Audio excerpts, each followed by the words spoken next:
Hey guys, and welcome back to Alden Flips and Builds. In this video, I'm going to be showing you how to build this double fence gate.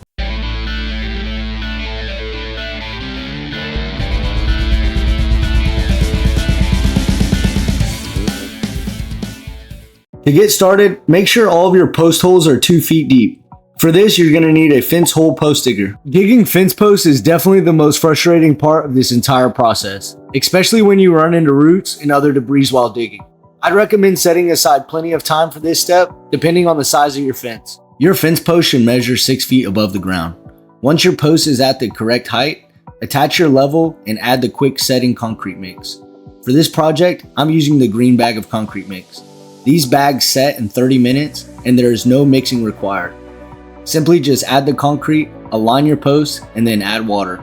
For the center post, I use lag screws to join the 2 posts together for my double gate. Generally, you want your fence posts 8 feet apart on center when building a fence. However, for the gate, you want this measurement to be about half of that distance. To set the remaining fence post, make sure you do the same method as before. Level the post, apply the mix, and add a gallon of water per fence post. Allow your fence about 30 minutes before you start building on top of it, as per instructions on the bag. I like to give this about an hour just to be safe. Once you start adding your cross braces, make sure you have a level nearby. When adding the braces, I like to mark my measurements on each post and then use an 8-foot level across the entire thing to ensure that it's aligned. To save money, you can add only 2 braces across each fence post. But because it's very windy where I live, I added a 3rd brace just to increase durability. When adding your fence boards, start on one side of the fence and make sure all of the boards are as straight as possible. This will set the standard for the rest of the gate. Once you have one side of the fence to your liking, go to the furthest fence post and tie a string between there and the fence post that you just laid. This is going to make sure that everything is straight as possible and save you a bunch of time along the way. If your fence post doesn't support a full fence board, you can simply cut it down to size. Just make sure you get a quick measurement, and then here I'm using a table saw, but you can also use a circle saw as well.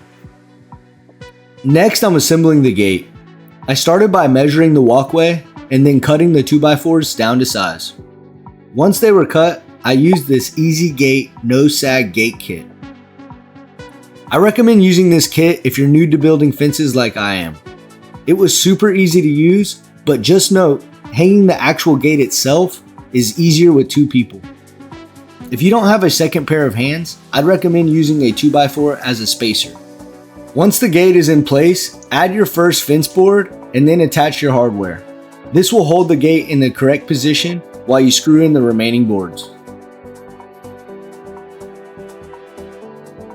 Lastly, add your release handle and you're good to go. Alright, so that wraps it up for this video. But make sure you leave a like and hit that subscribe button. If you're interested on how I built this entire fence, make sure you hit this video right here.